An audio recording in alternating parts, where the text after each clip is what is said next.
Bueno, bienvenidos nuevamente al espacio de entrevistas ambientales. En esta edición tenemos como invitado al doctor Henry Carguatocto, quien es presidente del Instituto de Defensa Legal del Ambiente y del Desarrollo Sostenible. El doctor Carguatocto es abogado por la Universidad Nacional Mayor de San Marcos, maestro en Derecho Constitucional y Derechos Humanos, así como en Derecho Civil y Comercial y doctor en Derecho y Ciencias Políticas por la misma Casa de Estudios. Cuenta con amplia experiencia en el sector público y privado como asesor legal, habiendo desarrollado el litigio estratégico en defensa de derechos ambientales e indígenas para la Confederación Nacional Agraria, la Organización Nacional de Mujeres Indígenas Andinas y Amazónicas del Perú, Asociación Interétnica de Desarrollo de la Selva Peruana, Organización Regional de Pueblos Indígenas del Oriente, entre otros. Asimismo, es catedrático en la Universidad Nacional Mayor de San Marcos y autor de diversas publicaciones especializadas en temas de derecho ambiental y pueblos indígenas. Buenas tardes, doctor. Gracias por aceptar nuestra invitación y acompañarnos el día de hoy. A manera introductoria, nos gustaría que nos contara un poco cuál fue su interés o cómo es que empezó su involucramiento en el derecho ambiental y en especial en el aspecto social de este ramo. Leslie, muchas gracias por la invitación. Felicito a tu organización por estas entrevistas que ayudan en buena cuenta a conocer la historia del derecho ambiental que tiene poquísimo tiempo, en 1990. Por lo tanto, cuando yo egresaba y tenía más o menos tu edad, el derecho ambiental no tenía el reconocimiento ni la valoración social que tiene ahora. No habían espacios para especializarte. La mayoría de maestrías era sobre civil y comercial, derecho penal, y digamos que entré al mundo del derecho ambiental, no necesariamente por formación profesional, porque no tuve un docente, sino porque fue mi primer trabajo. Postulé a INRENA y entré para elaborar las bases de un concurso de una concesión de ecoturismo en áreas protegidas. Entré solo por 2 meses y bueno, eso fue en el 2003 y hasta el día de hoy me quedé en esta rama donde dije, entro y salgo y nunca salí. Y creo que eso es lo más hermoso de la vida, que a veces no necesariamente planeas toda tu forma de futuro que aspiras, sino simplemente pasa y ocurre y hay que aceptarlo. No todo es racional. A veces te enamoras de una persona o te enamoras de tu profesión sin habértelo planteado desde el principio, ocurrió, ¿no? Y así me pasó a mí con el derecho ambiental. Descubrí esta hermosa rama trabajando y no en la universidad. Por eso siento que son muy afortunados aquellos que pueden llevar un curso de Derecho Ambiental, en una maestría, un doctorado, o viajan al extranjero para conocer más de esta disciplina que me parece que debe ser una de las más importantes en el derecho del siglo XXI, junto con consumidor. Sí, cómo son las cosas de la vida. A mí también me llevó por el mismo destino. Mi primer trabajo fue en derecho ambiental. Entonces nos dedicamos a lo mismo de la misma forma.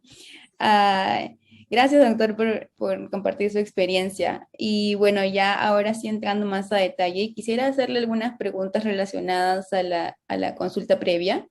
Y me gustaría empezar explicando que, bueno, si bien a partir de la adopción del convenio 169 de la OIT en el 94 por Perú, la consulta previa existe en el territorio nacional, no fue sino hasta la adopción de la ley de consulta previa y su reglamento que el mismo pudo materializarse, ¿no? Entonces, al respecto, ¿usted considera que estas normas, la ley y el reglamento de consulta previa, garantizan la participación efectiva de los pueblos indígenas u originarios en todas las fases de un proyecto de inversión que se sitúa cerca de sus territorios? Es decir, desde las primeras etapas, desde las decisiones iniciales, o hasta, o de la medida también propuesta. Nelly, creo que hay que reivindicar otro derecho que está en el camino en el Perú, ¿no? O sea, si bien es cierto el derecho ambiental nace en el mundo en los 70, en Estados Unidos y Europa, en el Perú podríamos datarlo de 1990 con el Código de Medio Ambiente y Recursos Naturales, y a partir de ahí se hacen exigir los estudios de impacto ambiental, hablamos de límites máximos permisibles. todo eso que le apasiona a Marta Aldana, que le he escuchado. Sin embargo, solamente 3 años más se suscribe el convenio 69 en el año 1993 y entra en vigencia un 2 de febrero de 1995. Entonces me llama poderosamente la atención que la percepción que se tenga de derecho indígena en el Perú sea como algo de reciente data y se feche a septiembre del 2011 con la ley de consulta y algunos en abril del 2012 con el reglamento. Ya vamos a cumplir unos años pronto. Hay un programita, pues, hacerte del tema ahí con los especialistas. Entonces, creo importante señalar que la evolución de estas ramas han sido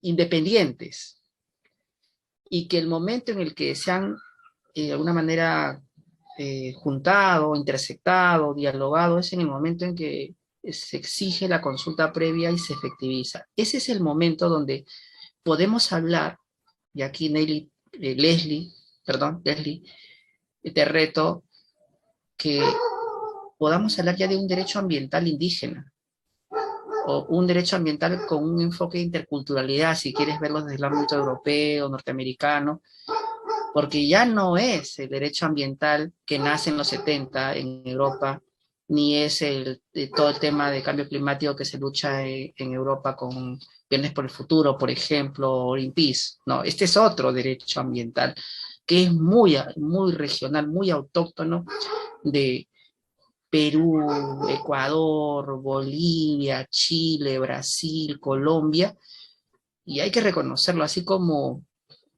México nace una institución constitucional que no existía, que es el amparo.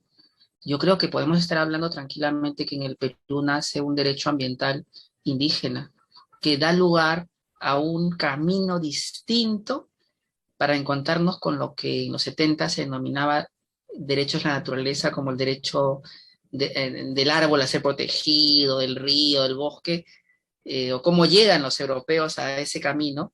En el Perú, Bolivia o Ecuador llegan por otro camino, que es lo indígena, que es lo intercultural. Entonces, ¿hasta qué punto? Yo acá quería hacer la consulta. Ya no deberíamos tener en la maestría, el doctorado, o en la propia facultad, a un líder indígena, a un APU que nos enseñe un poco de cómo entiende la naturaleza, porque justamente de eso se está alimentando el derecho ambiental peruano, y el ecuatoriano, y el boliviano, y también el argentino, y también el colombiano. O sea, en esa etapa ya es difícil distinguir entre consulta previa, como del mundo del derecho indígena propiamente, o de pueblos indígenas, y el derecho ambiental. Yo creo que la institución de consulta previa ya está en la gestión ambiental, ya es parte de la gestión ambiental. Y yo te doy un antecedente. Cuando entré a la Intendencia de Áreas Protegidas en el año 2003, encontré en su reglamento de la Ley de Áreas Naturales Protegidas que hablaban ya de consulta previa. Ojo que esta norma es anterior a los reglamentos que hoy día conocemos. Entonces, sí se tuvo en cuenta en normatividad específicamente, y creo que Áreas Protegidas dio el ejemplo, aunque no lo aplicó, no lo efectivizó, estaba en su reglamento, y hay que repasarlo para ver que incluso hablábamos de consentimiento, nadie hablaba de que no podía haber esto efectivizarse. Con ese contexto yo te puedo responder. Creo que la consulta previa, si vamos al derecho internacional público y a la Convención de Viena sobre tratados, se hace efectivo desde que se ratifique el convenio y se entra en vigencia. Si entró en febrero del 95, entonces ya debió ser vigente en 96, 97, 98, 99. ¿Por qué no lo fue? Es la pregunta. ¿Por qué no lo fue? ¿Qué estaba pasando? Y aquí yo creo que hay que estudiar el derecho ambiental también desde un contexto histórico. Estábamos en una etapa de un gobierno que había dado un autogolpe y que quería dar unas muestras de que respeta derechos humanos, y suscribió, entre otros, entre un montón de convenios, de diversidad biológica, y entonces dije, ya, soy derechos humanos. pero no tuvo la voluntad de cumplirlo, simplemente era la formalidad, no supo ni qué estaba firmando, ¿no? Entonces, creo que la consulta previa tenemos que verla en perspectiva histórica, desde el 95 fue vigente, debemos promover este diálogo intercultural, búsqueda de consensos, acuerdos y consentimiento libre informado, y yo iría un paso más allá, Leslie. No solamente se deben consultar las áreas protegidas con los pueblos indígenas, en el sector ambiental, digo, sino los estudios de impacto ambiental. O sea, si tú no consultas la principal institución de derecho ambiental, entonces prácticamente estás de espalda a tu realidad. Bueno, yo entendería que no consulta un estudio de impacto ambiental en un país donde no hay pueblos indígenas, pero en un país donde la cuarta parte de la población es indígena y donde un 5 de junio del 2009 ocurrió un baguazo y ocurrió un trágico fallecimiento de peruanos, pues es inconcebible que yo pueda decir que la consulta no se aplica en los estudios de impacto ambiental. Si tengo el caso de el Moquegüazo, Tía María, Conga, Las Bambas y un largo etcétera, ¿cómo es posible que yo a estas alturas, hoy, 8 de abril del 2022, siga negándome a aplicar la consulta previa a la aprobación del estudio de impacto ambiental? ¿Cuál es mi motivación? Yo creo que solo tiene una explicación. Creo que falta una labor de sensibilización y también falta una labor de formación, no solamente entre lo de derecho ambiental, sino entender que el derecho ambiental en el Perú es un derecho ambiental indígena también. Y si no tenemos esa mirada donde hay una intersección y un diálogo entre estos dos saberes, uno más técnico, profesional, y este más originario y autóctono, no nos vamos a poner de acuerdo y va a seguir habiendo el conflicto que tenemos hoy día, que parece perpetuo, pero que tiene una solución. Y eso va mucho más allá de si la consulta previa me va a resolver todos los problemas del país. No, pues, o sea, la consulta previa lo que va a promover es que tú te sientes conmigo y de repente tú eres indígena y yo soy occidental, y nos vamos a tratar de llegar a un acuerdo y a buscar consenso y acuerdo. No sé si lo lograremos, pero lo importante es de buena fe sentarnos, así como tú y yo, a conversar y tratar de buscar salidas a un proyecto o eventualmente cambiar el proyecto para poder llegar a un acuerdo. Recuerda algo importante.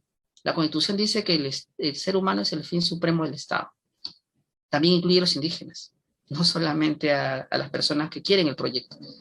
Y esa sería mi respuesta. No sé si me fui un poco por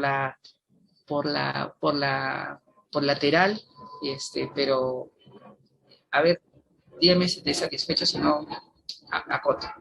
No, está bien, doctor, justo me ha hecho acordar, tiene razón, los derechos de la naturaleza justo parten de esa premisa, ¿no? Que se debe hacer una conexión con nuestras culturas andinas, nuestras culturas indígenas, y justamente es en Ecuador donde fue el primer país que reconoció esto a nivel mundial, luego le siguió Bolivia, en Perú se han reconocido mediante ordenanzas, Colombia y etcétera, ¿no? Entonces sí es cierto y también que existe este debate de cuándo debe hacerse la consulta previa y ahí hay muchas personas que sugieren que debe hacerse justamente eh, antes del momento o en medio de la aprobación de los estudios de impacto ambiental, ¿no? De cualquier instrumento de gestión ambiental. Creo que ha cubierto ese debate que hay por ahora. Y doctor, usted, bueno, en este año han pasado dos grandes sucesos con consulta previa, uno bueno y uno no tan bueno. En enero de este año, la Corte Suprema emitió una sentencia de proceso de acción popular, no recaída en el expediente 259-2016, Lima, en el cual eliminó la excepción establecida que permitía que las medidas vinculadas a servicios públicos, como la construcción y mantenimiento de infraestructura, salud, educación, etcétera, no pasen por consulta previa. ¿Usted cree que esta eliminación de la excepción beneficia a los pueblos indígenas? Y si usted lo cree, ¿de qué manera cree que esto es positivo? Leslie, me pones en un encrucijada, porque yo debo confesar por un tema de transparencia y rendición de cuentas contigo como mi entrevistadora, que junto con mi equipo de ILATS fuimos quienes interpusimos la demanda de acción popular en apoyo a la AIDCEP, la principal organización indígena de la selva peruana, y por lo tanto tengo una posición, ¿no? Entonces, voy a darte la posición en la que creo y en la que hasta el final nos mantuvimos, que es que el artículo 6 del convenio 169 dice claramente que toda medida administrativa o legislativa que afecte a pueblos indígenas debe consultarse. Y algo que aprendemos en la facultad, de Católica, también de San Marcos, a veces me metía a tus clases y escuchaba también por ahí a Marcial Rubio, es que donde la ley no hace un distingo, ¿yo por qué lo voy a hacer? Y lo que ocurrió fue que en el reglamento se hizo un distingo, la ley y el convenio seguramente están diciendo a las medidas administrativas legislativas que puedan afectar negativamente, no las positivas. Y por lo tanto, servicios públicos como educación, salud, carreteras, líneas eléctricas de transmisión, etcétera, no estarían incluidas porque se supone que si eso es lo que te beneficia, pues tú debes aceptarlo. Pues, ¿no? ¿Quién va a ser loco? ¿Quién va a ser chiflado de no querer una carretera o un colegio o un hospital? ¿No? Sin embargo, esa es una visión, primero, bastante sesgada, porque la democracia, incluso las medidas que son positivas, se consultan. Y en los pueblos indígenas lo propio. Y yo voy a ponerte un ejemplo. O sea, si yo te dijera que te voy a poner la cuarta dosis de la vacuna y no te digo los efectos adversos que puede tener, dolor de cabeza, fiebre, unos días, y te digo, y luego tú tienes que ir a una audiencia y producto de la fiebre y el dolor de cabeza no puedes ir y te fregué el trabajo porque no avisé los efectos secundarios, no te molestarías. Y yo te diría, no, pues Leli, yo te estoy salvando la vida, debes agradecerme, yo no creo que debas llamarme molesta. Así como eso es algo natural en nosotros que nos digan tanto los efectos positivos como negativos de las medidas, porque siempre hay efectos secundarios en todas las decisiones que podemos tomar en la vida. Un proyecto de infraestructura o servicios públicos tiene impacto en el ambiente y en la cultura de poblaciones y por eso debía ser consultado. El caso emblemático es el de hidrovía amazónica, el que tengo atrás. Ese mapa es los dragados, los 13 dragados que iban a hacer y que iban a afectar principalmente a los pueblos indígenas. ¿Quién no quiere un río donde no se pueda voltear la embarcación y que nadie se ahogue? Pues yo también quiero, yo levanto la mano. Pero ahora pregunto, ¿y a qué costo? Al costo de que de repente voy a sacar residuos tóxicos que pueden contaminar el río y matar a los peces. Bueno, a ese costo no sé si estoy dispuesto a hacerlo, ¿no? Quiero saber más, quiero escuchar más. No, ya es suficiente. No, pues no quedarías contento. Por eso es que ese caso de consulta previa y amazónica es un caso emblemático y que demostró que los servicios públicos se consultan. El otro caso emblemático de servicios públicos son las carreteras. Las carreteras, en derecho comparado, nomás puedes verlo, son de las que más impacto generan en una comunidad, incluso no indígena. Generan tráfico de madera, de personas, narcotráfico. Entonces, el hecho que te beneficie de tener una carretera no quiere decir que no sea una medida que pueda afectar negativamente a algunas personas, entre ellos pueblos indígenas. Y el otro caso emblemático que también se vio en el análisis fue el caso de las líneas, de tendido de líneas eléctricas, que muchas veces para llegar a tu punto tienen que pasar por una serie de ámbitos geográficos, y esos ámbitos geográficos no reciben electricidad, solamente están llevando el cable. Estos lugares donde se atravesaba y se hacía deforestación de millones de hectáreas eran pueblos indígenas. Entonces era irracional que tú no consultes a lo que los iba a afectar y encima no los iba a beneficiar. Entonces, el argumento de que como son servicios públicos que benefician, ya se caía incluso en algunos casos donde la carretera, o la propia línea eléctrica o la propia hidrovía no los beneficiaba. Ojo, en el caso de hidrovía amazónica, estaba hecha para grandes embarcaciones, no para las canoas o para las embarcaciones pequeñas de los pueblos indígenas. O sea que el impacto se lo iban a absorber ellos, pero los beneficios no iban a tener de manera concreta, no necesitaban ellos la hidrovía. Entonces, estos casos que se contaron a nivel de la Corte Suprema, más algo tan obvio como decir que el propio Ministerio de Cultura ha señalado que medidas que benefician como medidas que perjudican a los pueblos se consultan en sus manuales de consulta previa, lo dicen, nos hizo no solamente ganar el caso.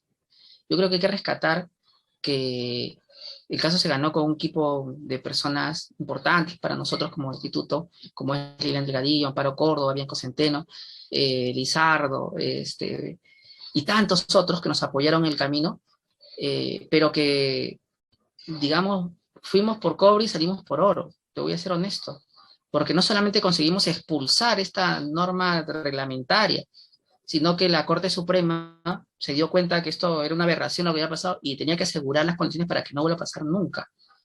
Y lo que hizo fue consagrar 14 estándares internacionales de consulta previa en base a una análisis sistemático de la jurisprudencia de la Corte Interamericana. O sea, se basó en toda la jurisprudencia que había sacado este organismo internacional sobre pueblos indígenas y hizo la síntesis. Y en ese momento, estimada Leslie, la Corte Suprema peruana pasó a estar al nivel de la colombiana en el ámbito de innovación en temas de gestión ambiental y pueblos indígenas. Ningún país en el mundo, ninguna Corte Suprema, ni Tribunal Constitucional, ni nada que se le parezca, llegó tan lejos. Y yo creo que eso hay que reconocerle a la Corte de Justicia peruana, que creo que va a ser un legado difícil de superar, porque fue valiente al sistematizar esto para fundamentar una sentencia que podría haber bastado diciendo que, mira, pero es que te estás yendo más allá de la ley, el reglamento no puede irse más allá de la ley. Si la ley no decía que los servicios públicos estaban exonerados, tú no lo puedes decir, era algo tan sencillo, o sea, pudo hacer, como decimos aquellos que jugamos pelota, el gol fácil, no, pero él quiso el lujo, quiso la foto, la portada, y creo que para los movimientos indígenas ha sido tan importante lo que ha hecho la Corte Suprema como Bagua. O sea, creo que es un antes y un después porque en estos 14 estándares están temas tan importantes como que los propios indígenas sean los que elijan a los representantes, temas tan importantes como que le des toda la información ambiental y de salud que los afecta, o temas tan importantes como que se busque el consentimiento libre informado. Se acabó esto de que la discusión de que no tienen derecho de veto, no, ya se acabó eso porque la Corte Suprema ha dicho que tenemos que buscar de buena fe un acuerdo y la idea es buscar el consentimiento. Cuando te dice eso, obviamente te dice que no puedes imponer la decisión a los pueblos indígenas y vas a tener que llegar a un acuerdo. Tu chamba como Estado es esa, para eso te pagan, por eso te haces funcionario público. Si no lo puedes hacer, seguro Leslie y sus amigos pueden ir por ti y que los releves, ¿no? Pero se supone que estamos al servicio de la sociedad y tenemos que agotar toda instancia, ¿no? Y ver a los procesos de los proyectos como no cosas rápidas, sino son procesos históricos, ¿no? Los grandes proyectos mineros no han salido en un año o dos, se han tomado 10 años, 20 años, y de repente fue necesario. No, no, yo lo quería antes, sí, pues, pero como muchas cosas en la vida, las cosas buenas se hacen esperar.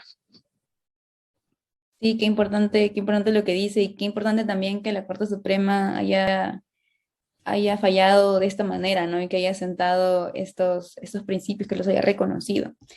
Y ahora sí vamos a pasar a lo no tan bueno, que es la sentencia del Tribunal Constitucional recaída en el expediente 3066-2009, que es un proceso de amparo, y el cual fue muy controversial porque sostuvo que la consulta previa no era un derecho fundamental. No obstante, esa entidad también ha reconocido muchas veces en diversos expedientes que los tratados internacionales de derechos humanos se deben incorporar al ordenamiento jurídico constitucional, al conjunto de normas de rango constitucional. Entonces, ¿cree usted que hay una contradicción en este sentido, que el Tribunal Constitucional está siendo contradictorio y no está al no reconocer la consulta previa como derecho fundamental?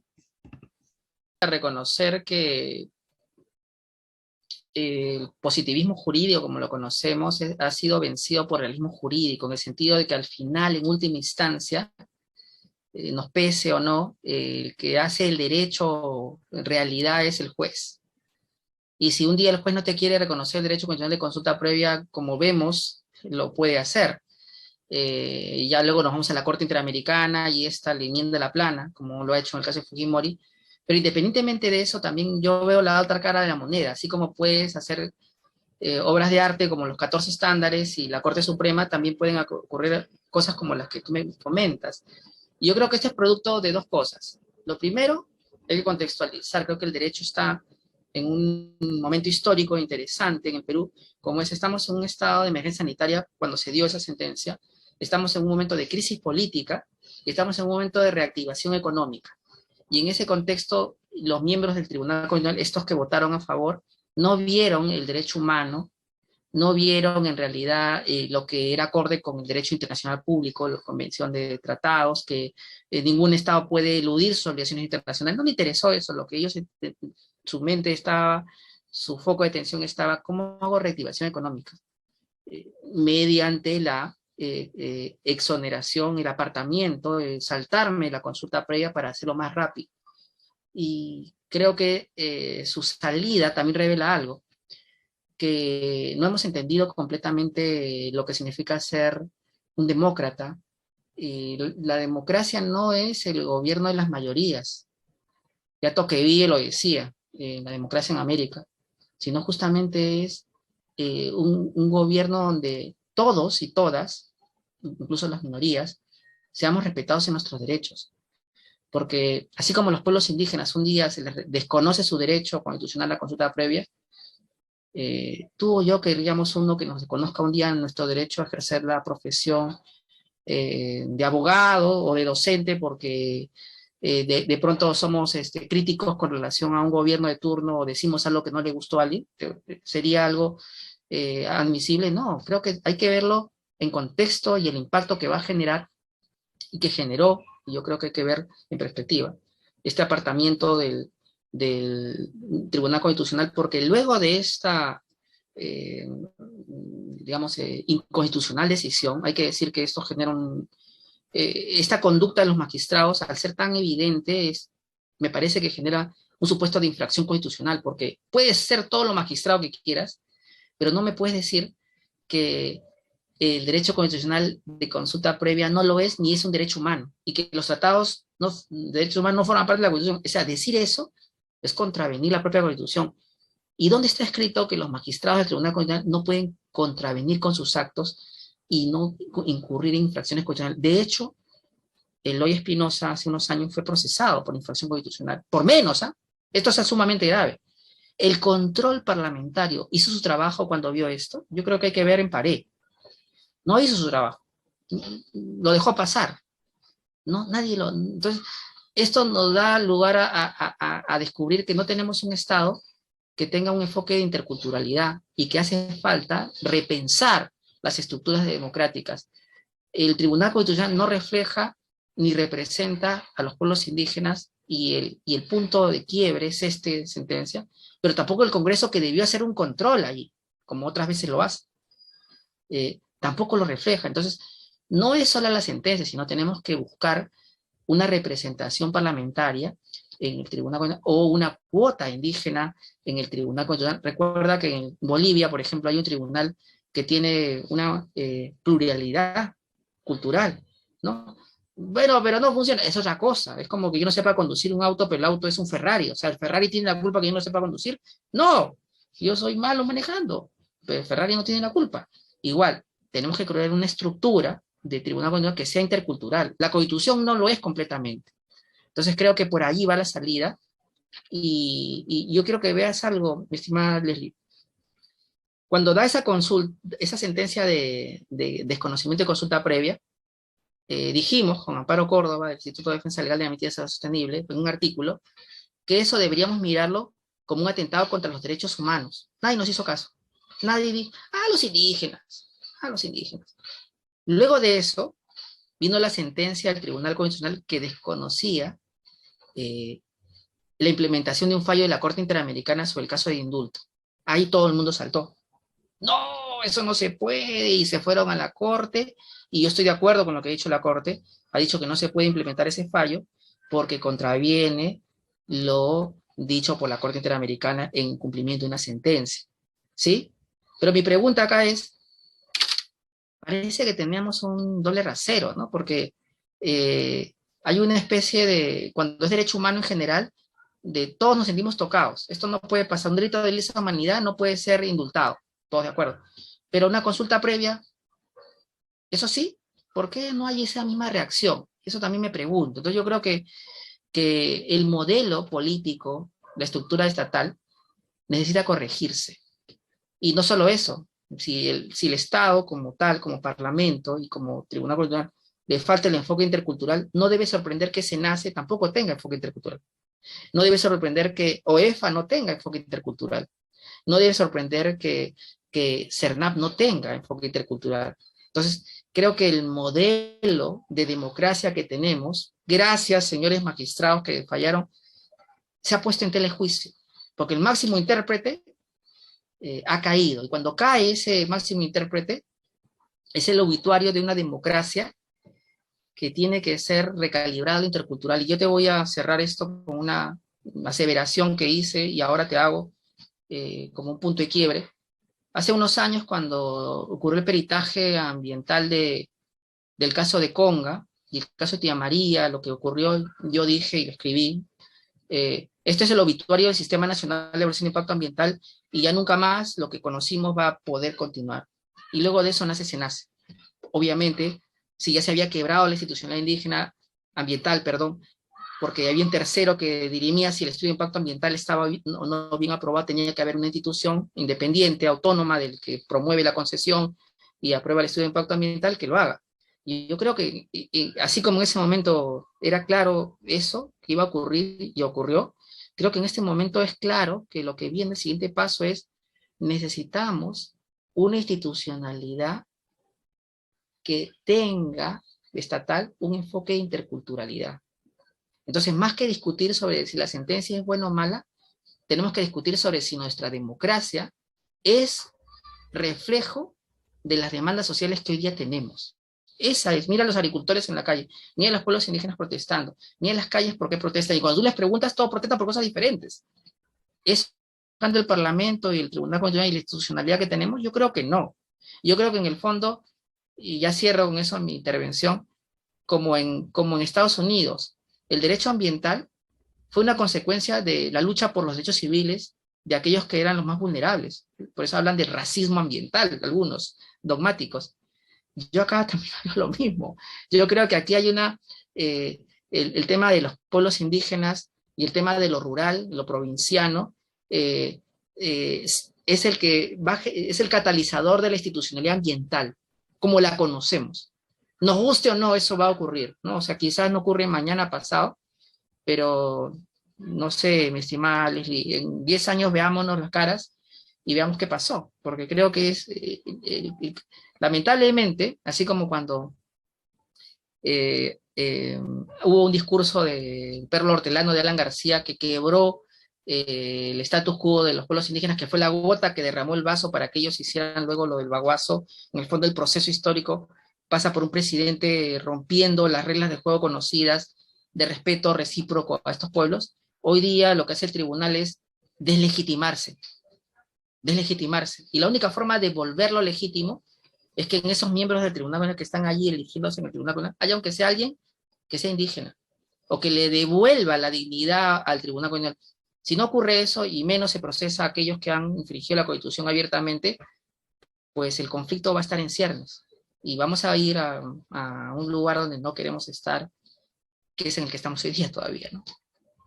De acuerdo, doctor. Sí, es una pena que no haya un enfoque interculturalidad en el país, en especial porque tenemos mucha población indígena, ¿no? Y hay que reconocerle sus derechos y hay que reconocerle su participación y la importancia que ellos deben tener, ¿no? Como usted me mencionó, que en Estados Unidos sí hay, al menos empezó con el movimiento de justicia ambiental desde la discriminación, ¿no? De las personas de color y ahora en casi todas las instituciones o en muchas de ellas tienen un departamento justo que es de justicia ambiental en la que tienen ese enfoque, ¿no? De beneficiar o al menos tratar de dialogar con las personas de color, o las personas latinas, las personas, ¿no? De otras culturas, inclusive las personas indígenas de acá. Entonces, creo que la idea es caminar un poco hacia esa perspectiva, ¿no? Cómo se relacionan, cómo cómo se relacionan estos con nuestra sociedad, ¿no?